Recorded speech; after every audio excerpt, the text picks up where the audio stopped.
ku Ali Sports Center bakafulu mu kukutuusaako ebyemizannyo eby'ebika byonna nga engatto z'omupiira ezi original, jerseys, sandals, bags, kit bags, gym bags n'ebisigadde byonna.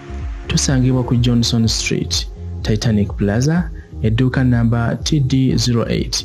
Ayagadde okumanya ebisingawo tukubireko ku namba zino wammanga 0700 119 384 oba 0772 394 608 oba 0754 746 594. Tutuukirire tukutuuseeko ebisinga wano ku Ali Sports Center.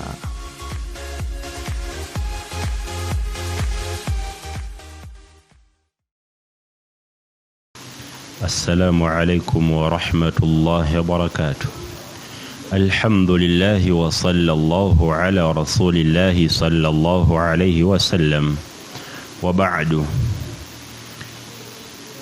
Owekitiibwa tumutendereza Allah subhanahu wa ta'ala nitumusaba berenga sokusasira kwe nebinga ku nabbi Muhammadi sallallahu alayhi wa sallam.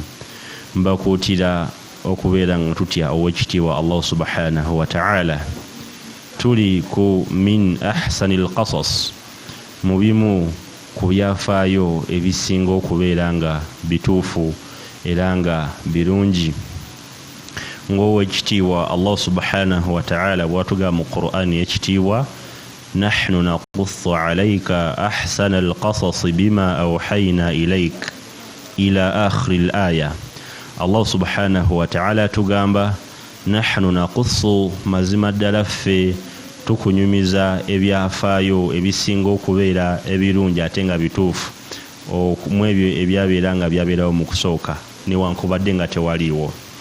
Olunaku olwaliro biidhinihi ta'ala tugenda kutambulirwa ku mulamu ogugamba nti al-mazlum alladhi nasarahu adh-dhalim, oyo eyali azaamanyizibwa ate n'ataasibwa omulyazaamaanya. Era nga kiri ku ekitiibwa Nabiyullahi Yusuf alayhi salam, nabbi wa Allah subhanahu wa ta'ala Yusuf. Allah subhanahu wa ta'ala beerenga amusiima, mwana wattu yali azaamanyizibwa naye ate era mu mbeera y'emu obujulizi obwamutaasa bwava eri oyo yennyini nannyini kubeera nga amulyazaamaanya. Tukimanyi bulungi nabbi Yusuf alayhi salam y'omu ku batabani ba Nabiyullahi Yaqub alayhi salam, era yali Allah subhanahu wa ta'ala yatuuka n'okubeera nga atuumibwa n'essula nnamba mu Qur'an, suratu Yusuf, nga Allah subhanahu wa ta'ala atunyumiza mu bimu ku byamutuukako. Nabbi Yusuf alayhi salam yabeera nga azaalibwa mu famire ey'abaana abangi, era mu mbeera y'emu tufuna Allah subhanahu wa ta'ala yatuuka n'okugamba nti la taqsusu ru'yaka ala ikhwatika fayakidu laka kaida, nga taata wa mugamba nti Yusuf togezaako n'obeera ng'onyumiza ku baganda bo ekyo ky'ofunye oba ekirungi ky'oloose bayinza okubeera nga bakukolera enkwe, lwa nsonga shaitaani yankwe nnyo eri buli mwana Adamu oba mulabe wa mwana Adamu olwatu.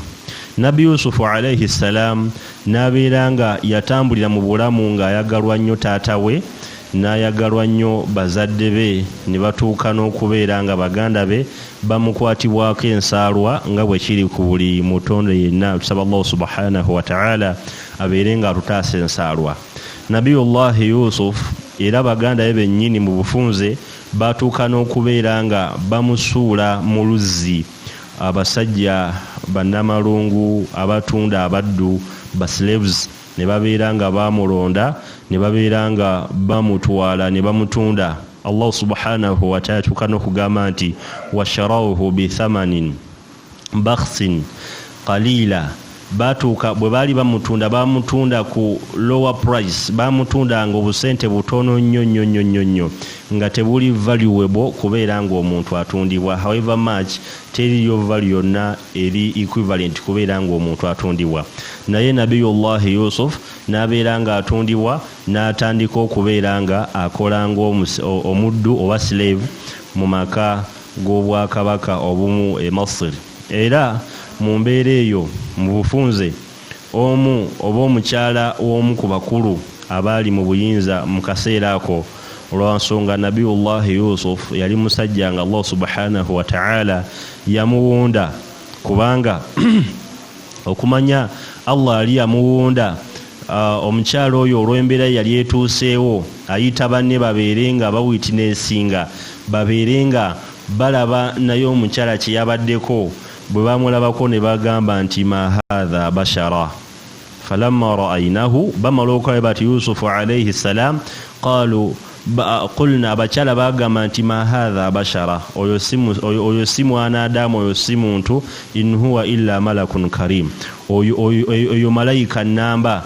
Lidhalika nabeera nga Allah subhanahu wa ta'ala omukyala oyo yabeera nga atuuka mu mbeera n'ayagala abeereko naye mu mbeera ez'obufumbo, naye ow'ekitiibwa Allah subhanahu wa ta'ala nabeera nga yataasa Nabiyullahi Yusuf. Era Allah subhanahu wa ta'ala agamba nti lawla ra'a burhana rabbi, era naye Yusuf Allah yamutaasa butaasa kuba omukyala yali mukyala ate nga ne Yusufu naye mwana Adamu muntu, naye ow'ekitiibwa Allah subhanahu wa ta'ala nabeera nga yamutaasa nga bwe kiri ye Allah subhanahu wa ta'ala ataasanga abaddu be, naddala bannabbi bo kaanu ma'asumuuna, baali bastaasibwa okuva eri amazambi nga bo tebakola mazambi. Lidhalika Nabiyullahi Yusufu alayhi salam nabeera nga omukyala ensonyi nazifuula obusungu olw'okuba yagala okuba ne nabbi, wankuba era kimanyi kino nabbi yagala okubeera naye nekitasoboka, ne bagenda mu kooti, omusango ne gubeera nga gwasinga Yusuf alayhi salam, era n'abeera nga yasibibwa nga Allah subhanahu wa ta'ala bwe yatugamba nti falabitha fi sijini bid'a sinin, yabeera nga amala mu kkomera emyaka egiwererako ddala, okutuusa Allah subhanahu wa ta'ala we yabeera nga aleeta okutaasa kwe eri Nabiyullahi Yusuf. Mu mbeera eyo, kuba Yusufu alayhi salam yasibibwa n'abavubuka abalala baali babiri, era ne baloota bonna n'abavuunulira ebirooto. Omu yamugamba nti nze naloose nga neetisse omugaati, ebyo ebiri mu gulyamu, n'amugamba nze naloose asuru khamura, nga nsogolera mukama wange akabisi. N'abeera nga bavuunulira ebirooto. We twagala wewa Nabiyullahi Yusufu alayhi salam kyeyava agamba omu ku abo eyali aloose nga oba oliawo ajja kubeera nga awo nabeere nga ateebwa addeyo ewaka, n'amugamba nti wootuuke wa mukama wo beera ng'onjogerako. Allah subhanahu wa ta'ala agamba nti fa ansaahu shaytaani nebeera nga emwerabiza dhikru rabbi, okubeera nga asaba w'ekitiibwa Allah subhanahu wa ta'ala kyekyamumazisa mu kkomera eryo ebbanga eryagerekwa. Allah yali amuteekateekako kubeera nga amalayo. Al-muhimu wal ahamu, kyetwagalamu kyekiriwa Nabiyullahi Yusufu yabeerayo mu kkomera mpaka omwami oyo bwe yatuuka nga ate kabaka yeetaaga okubeera nga avvuunulirwa ekirooto. Ekirooto ekyo n'abagamba nti nze nina omwami gwe mmanyi, naye ali mu kifo bwe kiti na bwe kiti, munzikirize mbeere nga ngenda mubuuze. Nabiyullahi Yusuf omusajja ono amala okujja, wallahi teyamunenya nti lwaki tewanjogerako eri mukama wo ne banzija mu kkomera, wabula yamuvuunira buvuunulizi kirooto kye, n'abeera nga azzaayo amawulire. Allah subhanahu wa ta'ala n'abeera nga eyo naye agifuula ezimu ku nsonga ezaali zigenda okubeera nga zitaasa Nabiyullahi Yusuf alayhi salam. Era n'abeera nga omusajja oyo yazzaayo amawulire ne bagafuna, ne bagamba kuba Allah subhanahu wa ta'ala tugamba nti waqala al-malaku tuni bihi, kabaka n'agamba nti omusajja oyo mubeere nga mumundeetera, mbeere nga mmanya biki byayogera, abeere nga nnyinnyonnyola.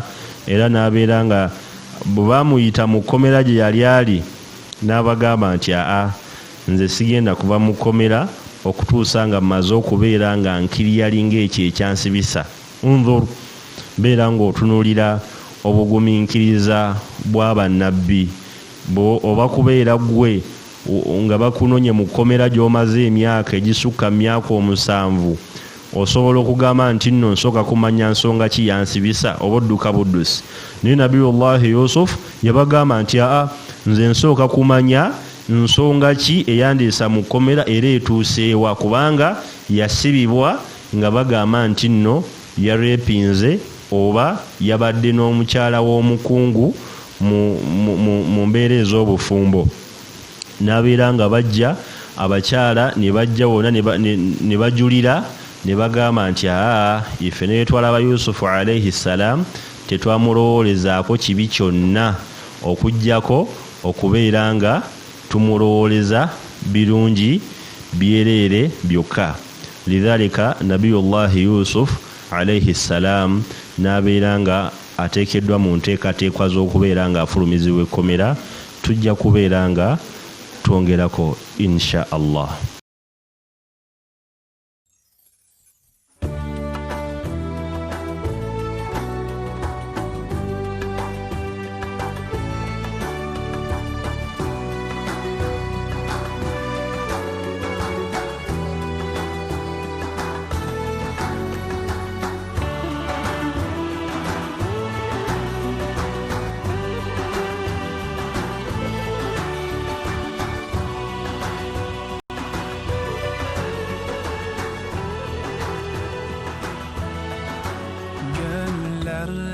Hasretin var, yürekler aşkınla çarpar.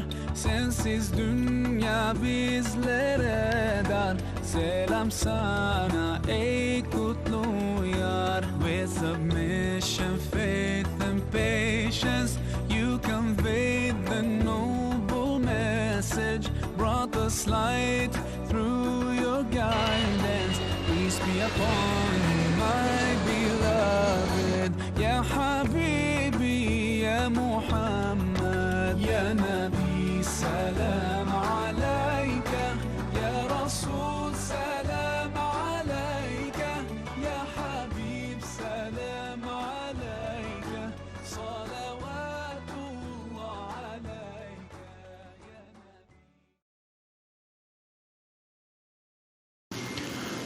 Naam, nga tugenda mu maaso ne Nabiyullahi Yusuf alayhi salam, tugambye mu mbeera eyo yabeera nga bamuyita abeere nga afulumizibwa ekkomera oluvannyuma lwa kabaka okulagira okubeera nga bamumutwalira, kubanga tukireeta in short form, tukireeta mu bufunze naye nga kigazi. Owekitiibwa Yusufu alayhi salam n'abeera nga abayita n'abagamba nti yali nsonga ki eyandeetera okubeera nga nsibibwa lino n'ebbanga, naye nga mwana wattu oba kubeera gwe wanditambudde butambuzi n'ogenda.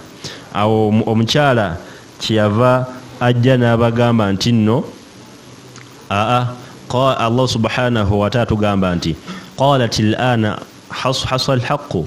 Omukyajja n'agamba nti obudde buno ngenda kubeera nga njogera amazima. Ana rawattuhu an nafsihi. Omwami oyo yenze yali yamwegwanyiza, wabula si ye yali aneegwanyiza. Era omwami oyo yali kuki? Yali ku mazima, kuba wali wonna obujulizi wajja nabeera nga bawa obujulizi. N'olwokuba nti omwana Adamu bw'aba nga yali mu bufuzi oba nga yali mu bukulembeze, asigala afuna feva y'okuba nti no yalina amaanyi. Mu mbeera eyo n'abeera nga yakola ki? Yabeera nga ateebwa ng'amaze okunnyonnyolwa ensonga yali emusibiza, era okuba nti yali teriiwo, n'omukyala n'abeera nga yakonfiisinga n'agamba nti munnange gwali gusinga nze. Nabiyullahi Yusuf alayhi salam, awo nno Allah subhanahu wa ta'ala kyagamba nti oba sayaj'alu Allah ba'da usri yusra aw fa inna ma'al usri yusra, buli luvannyuma lw'obuzibu wabeerawo obwangu, oba ewali obuzibu Allah subhanahu wa ta'ala mubeera yemu abeera ataddewo obwangu, n'abeera nga ayitibwa kabaka n'abeera nga amuyita n'ayogera naye n'amuvuunulira ekirooto. awo nno Allah subhanahu wa ta'ala ali mu kuggwirawo Yusufu alayhi salam n'amugamba nti yali agendamu abuwanika era yabeera nga abufuna ate naye n'abeera nga yeejulirako n'agamba nti nze nno mwana wattu mu bintu binene ebyokuwanika ndi kafulu era mbiyinako nnyo obumalirivu, n'abeera nga yaweebwa obukulembeze bw'okubeera nga yali ku mawanika g'emmere oba ne finance y'ensi. Mu mbeera eyo jjukira nti nabiyullahi Yusufu alayhi salam okutuuka eyo e Masiri gye yali asuuliddwa mu luzzi n'aggyibwamu abasajja nga baganda be bennyini baazaalibwa nabo mu taata be bamusuddemu, n'aggyibwamu n'abeera nga atundibwa e Masiri nga teri n'omu amanyi gy'ali, nga ne Yaqubu alayhi salam akaaba to the extent yatuuka n'okubeera nga aziba amaaso olw'okwagala kwe yali ayagala nnyo engeri gy'ayagalamu mutabani we Yusufu alayhi salam, naye n'abeera nga eno Allah subhanahu wa ta'ala n'abeera nga yamuwa obukulembeze, n'atandika okubeera nga anoonya abooluganda. Ndaba Allah subhanahu wa ta'ala kiri ekirooto kye yabeera nga avvuunulira oli omwami eyakomawo okubeera nga ambujjako ekirooto kabaka alyoka amuyite. Ndaba Allah wabeera nga akituukiriza, enjala ani amuwadde akatebe we yajjira, n'abeera nga akola ki? N'abeera nga yali mu kontro y'emmere, nga buli afuna emmere ayina sooka kubeera nga asayininga wuwe, oba wano gwe tuyita Minister of Foods akola ku by'emmere oba ku by'endya. Era omwana wattu Allah subhanahu wa ta'ala mwe yaleetera baganda be bali abaamulyazaamaanya ne babeera nga baamusuula mu kinnya, ekinnya ekyo mwe baamujja okumutunda e Masiri. Mu mbeera eyo nabiyullahi Yusufu alayhi salam Allah subhanahu wa ta'ala tugamba nti baganda ye bajja fa'arafahum, ye Nabi Yusufu n'abategeera nti abo bakulu bange ne bato bange, naye ate nga bo tebasobola kumurikugonizinga nti yoyo lwaki bamusuula mu kinnya ng'ali muto, ate mu kaseera ako yali akuze. N'abeera nga yabakozesa bye yali ayeetaaga, n'abawa emmere.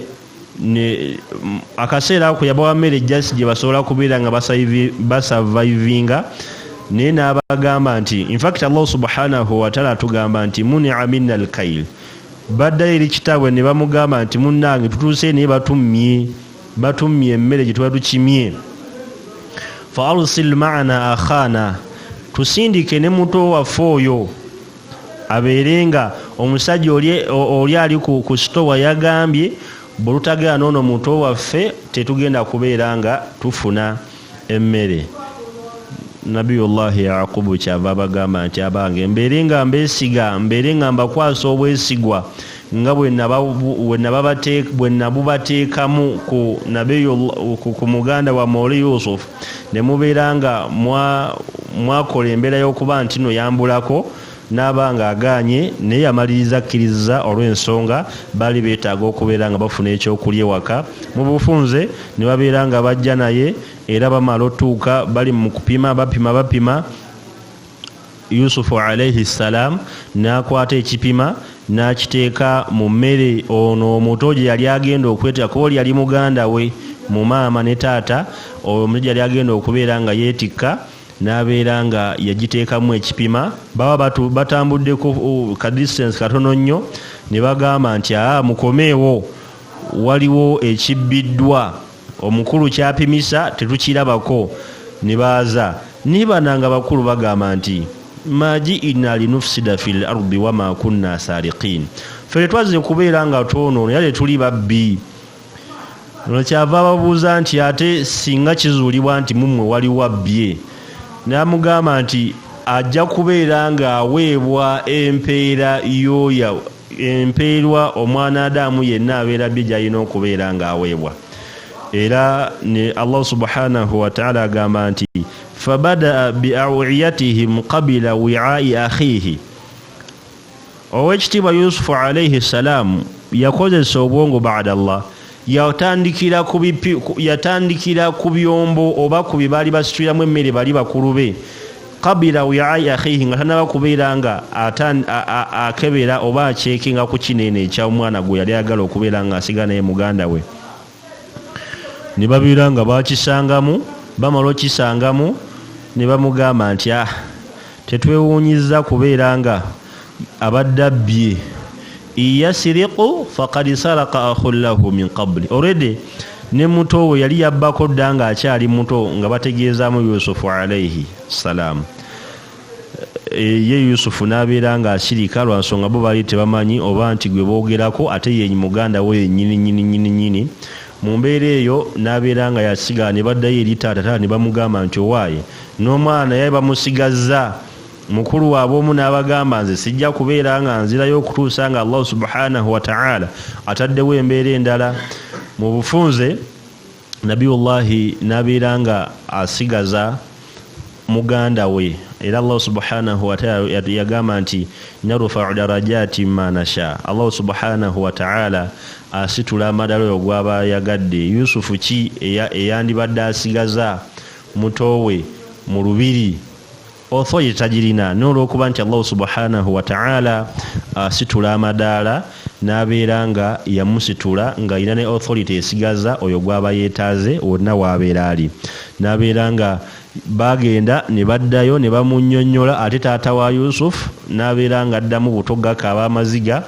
Naye ono muto we kyava bamala okutuuka n'amugamba nti ana akhuuka, nze ndi muganda wo, tobaako na kutya konna yenze muganda wo Yusufu, era bw'osigala wano ogenda bbanga oli mikono emituufu egitagenda kubeera nga gikulumya.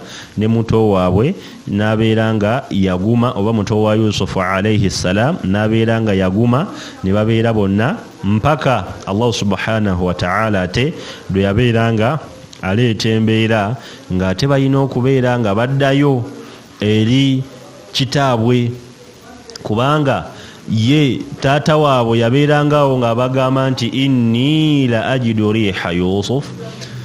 Olunaku Yusufu alayhi salam lwe yali agenda okubeera ng'akomawo, kubanga baakomawo era okuwona emmere, n'abasanga n'abeeyanjulira n'abannyonnyola buli kimu, kyava abakwasa ekkanzu n'abagamba nti mukwate ekkanzu eno, bwe mutuuka ewaka mubeere nga mugiteeka mu maaso ga taata, oba mubeere nga mugimuteeka mu maaso, ajja kubeera nga alaba. Era ne batuukayo ne mu processi nga bagenda, Nabiyullahi Yaqubu yagamba nti inni la ajidu riha Yusuf. Tujja kubeera nga tukoma tutandikiraawo insha Allah.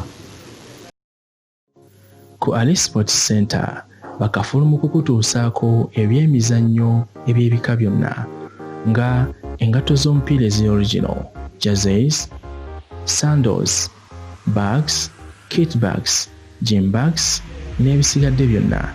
Tusangibwa ku Johnson Street, Titanic Plaza, edduuka namba TD08. Ayagadde okumanya ebisingawo tukubireko ku namba zino wammanga 0700 119 384 oba 0772 394 608 oba 0754 746 594. Tutuukirire tukutuuseeko ebisinga wano ku Ali Sports Center.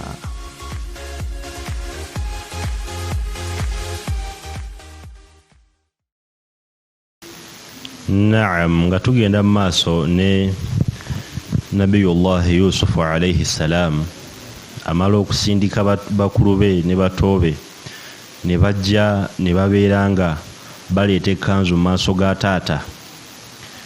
Era ye yabagamba inni la ajidu riha Yusuf, mazimaze mpulira perfume ya Yusuf oba mpulira akawoowo kwe. Mujjukire nti bannabbi ne nabbi waffe Muhammadu sallallahu alayhi wasallam yalina perfume ng'eri nakyo. Naye mu mbeera eyo ne bamugamba nti gw'oli ku ndowooza ey'ekikadde. Era ne babeera nga bajja abaana ne bamunnyonnyola. Mu mbeera eyo ne babeera nga basula famire yonna ne bagitwala e Masir, nebeera nga ebeera eyo ne basonyiwagana, ne babeera mu nteesaganya era nga abooluganda n'abazadde. Naye ekigendwa kyaffe mu mulamwa gwaffe guno eno ogwa ahsanul qasas ebyafaayo ebisinga okubeera ebituufu ebirungi nga Allah subhanahu wa ta'ala yatugamba nti nahnu naqussu alayka ahsanal qasas bima awhayna ilayka, tukunyumiza ebyafaayo ebisinga okubeera nga bituufu.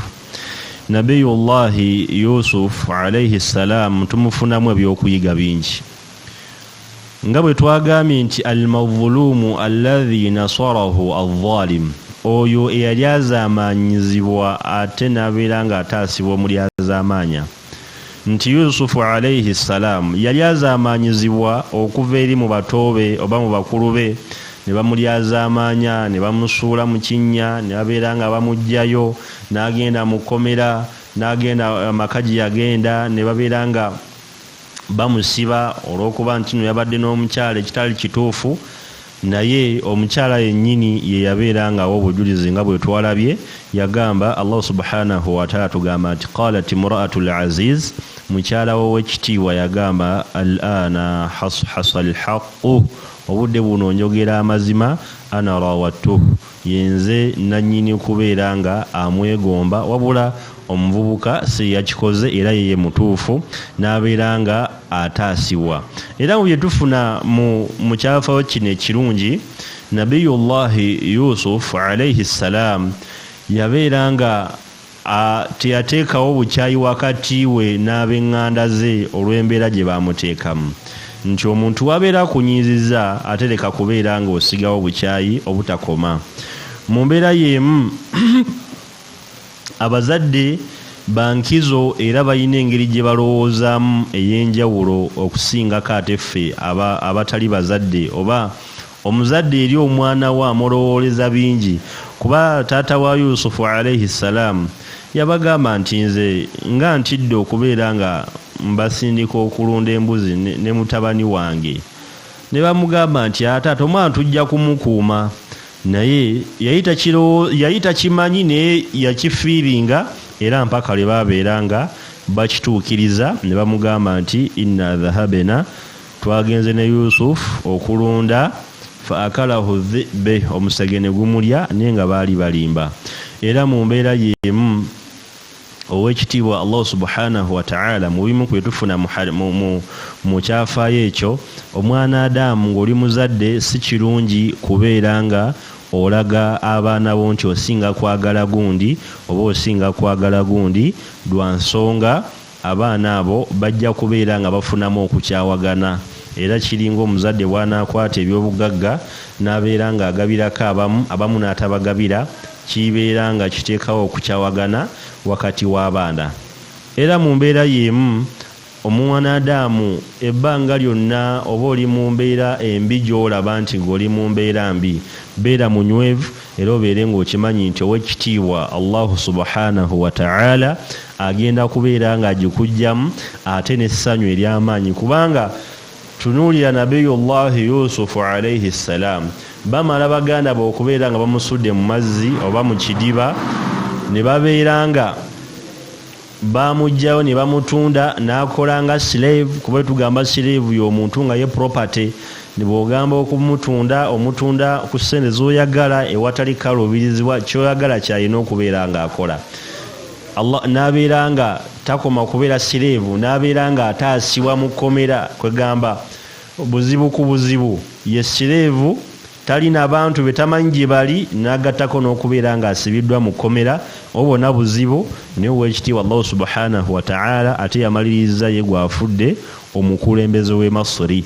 Kitegeeza yonna embeera gy'olimu toteekeddwa kubeera nga onakuwala kulowooza nti nno gwe tusobola kubeera nga ogivaamu. Teriyo mbeera wa kitiibwa Allah subhanahu wa ta'ala gye yatuteekerateekera mu bulamu nga yakubeerawo lubeera na lubeerera.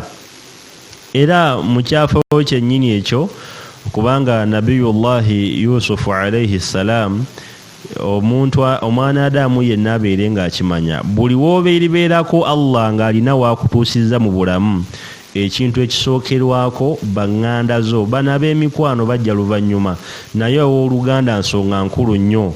gwe tulaba nabiyullahi Musa alayhi salam, Allah subhanahu wa ta'ala aba amutuma eri Firauna. Nabi Musa yamugamba nti Haruna akhi, Haruna muganda wange, nebeera ng'omumpanga kiyambi. Mu bufunze Nabi Musa alayhi salam yasabira muganda we obwa nabbi.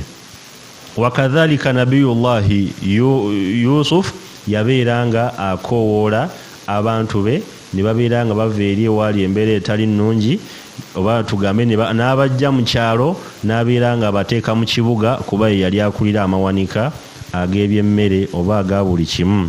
Lidhalika olina obbeerawo ng'okimanyi nti fa innama ba'da usri yusra, era wa innama al usri yusra, buli luvannyuma lw'obuzibu wabeerawo obwangu, ate buli wabeerawo obuzibu wabeerawo Allah aba ataddewo obwangu. Tolina kubeera ng'onakuwala wadde okubeera nga weenakuwaza mu mbeera yonna yonna gy'obeera olimu. Allah subhanahu wa ta'ala ow'ekitiibwa, era mu bimu ku bye tufuna mu kyafaayo ekyo nti waliyo ebirooto oba ebirooto bibeera by'amazima, ng'owekitiibwa Nabbi waffe Muhammadi sallallahu alayhi wasallam bwe yatugamba. Yali yogera ku bubaka, kubanga obubaka bwajja nga Jibrilu alayhi salatu wassalamu ebeera ebuleese, oba Allah n'abeera ng'awa okutegeera okunyaba Nabbi Muhammad sallallahu alayhi wasallama, n'embeera endala y'ey'okubeera nti nno nabbi yalootanga, era nabbi kyabeeranga aloose gaabeeranga mazima. Ndowooza bemujjukira ku Laylatul Qadri ku kiro ekyo ow'ekitiibwa Nabbi Muhammad sallallahu alayhi wasallam yaloota nga enkuba yatonnye n'agivunamu bulabula, then but mu mbeera eyo bwe yali ku asala subuhi n'abeera nga kyennyininyini kye yaloose ne kibeera nga kyatuukirira. Wakadhalika nabiyullahi Yusuf yaloota kuba yagamba taata we n'amugamba nti inni ra'aytu 11 kawkaba, bwe nabadde mu kiro nga neebase nalabye emunyenye 11 wa shams n'omwezi wal qamar n'enjuba, wa shams n'enjuba wal qamar n'omwezi, ra'aytuhum li sajidin, nabirabye nga binvunnamidde. Era ku nkomerero bonna baganda be bonna 11 ne maama we ne taata we babeeranga bamusaamu ekitiibwa olw'ekyo ekyo kye yakola kye yaloota. Era yamaliriza agamba taata we n'amugamba nti hadha ta'wilu ru'yaya min qabl qad ja'alaha rabbi haqqan, kyekino ekyolulala kyewanzivuunulira before wayiseewo akabanga, ow'ekitiibwa Allah subhanahu wa ta'ala akifudde nga kyamazima. Lidhalika olina okubeera n'essuubi, olina okubeera n'ebirooto, toyigina walinga birooto ate togenda eri balaguzi kubeera nga bakulooto wala, bal olina okubeera nga olina essuubi singa ekintu kijja nga kirungi, singa ekintu kijja nga Allah subhanahu wa ta'ala akikutedde mu bulamu. Yoyo nabiyullahi Yusuf min ahsanil qasas, mu bimu ku byafaayo ebisinga okubeera ebirungi nga kibadde kigamba nti nno al-mazlum alladhi nasarahu adh-dhalim, oyo yali azaamaanyizibwa n'ataasibwa omuli azaamaanya, wa huwa nabiyullahi Yusuf alayhi salam. Wassalamu alaykum wa rahmatullahi wa barakatuh.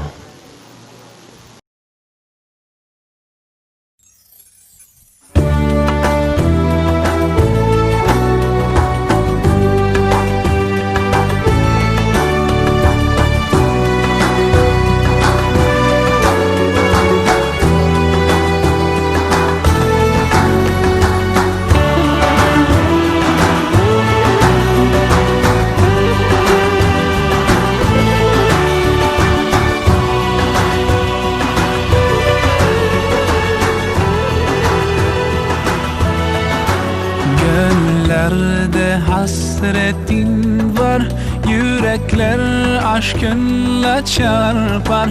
Sensiz dünya bizlere dar. Selam sana ey kutlu yar. With submission, faith and patience, you conveyed the noble message, brought us light through your guidance. Peace peace be upon you, my beloved. Ya Habibi, Ya Muhammad, Ya Nabi, salam alayka.